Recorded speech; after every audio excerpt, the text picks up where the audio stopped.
बोलणारी शेवटचा प्रश्न। महोदय, नांदेड जिल्ह्यामधले बिलोली तालुक्यातली जरी लक्षवेधी असली, परंतु खऱ्या अर्थाने माझ्या वैजापूर तालुक्यामध्ये शहरामध्ये सन 2021-22ला 5 कोटी रुपये क्रीडा संकुलासाठी त्या ठिकाणी मंजूर झाले। त्या ठिकाणी आज जवळजवळ 5-6 वर्ष उलटले तरी सुद्धा क्रीडा संकुल त्या ठिकाणी तयार होत नाही। निविदा प्रक्रिया पूर्ण झाली, कशामुळे दिरंगाई होती हेही लक्षात येत नाही। परंतु अध्यक्ष महोदय, मागील 15 दिवसापूर्वी काही क्रीडाप्रेमीने त्या ठिकाणी एक मोर्चा काढला, आंदोलन केलं आणि सरकारच्या विरोधात त्या ठिकाणी घोषणा केल्या। अध्यक्ष महोदय, आपण 5 कोटी रुपये त्या ठिकाणी मंजूर केले, परंतु त्या ठिकाणी काम त्या ठिकाणी झालं नाही।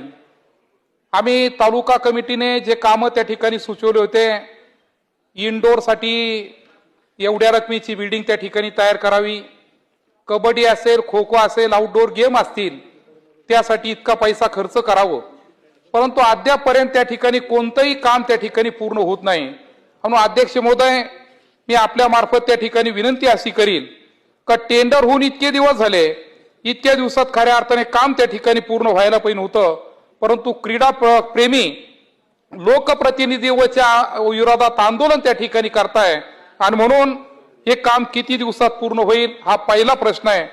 आणि दुसरा प्रश्न, या 5 वर्षामध्ये संबंधित दर वाढल्याने किंवा त्या कामाचे दर वाढल्याने या दरामध्ये मोठा फरक त्या ठिकाणी पडलेला आहे आणि म्हणून ते संपूर्ण काम करण्यासाठी आम्हाला वाढीव मोबदला त्या ठिकाणी वाढीव निधी त्या ठिकाणी मिळेल का? आणि मी त्यामध्ये जे सुचवलं होतं का त्या क्रीडा संकुलामध्ये गॅलरी झाली पाहिजे, ती गॅलरीचं काम त्या ठिकाणी पूर्ण होईल का? हे 3 प्रश्न आहे। धन्यवाद।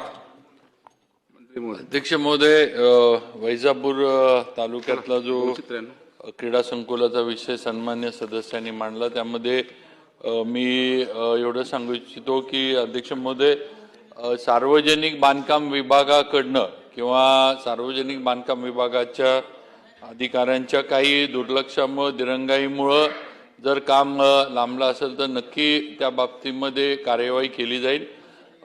पण आपल्याला पण अध्यक्ष महोदय माहिती आहे की संबंधित क्रीडा विभागाचं काम जे आहे क्रीडा खात्याकडनं त्याला निधी दिला जातो, त्यांच्याकडनं निधी जर वेळेत उपभोक्ता विभाग जो आपण म्हणतो त्यांच्याकडनं आला नसेल, विलंब झाला असेल तर त्यांच्याकडे पण आम्ही मागणी करू किंवा लवकर हे पैसे द्यावेत।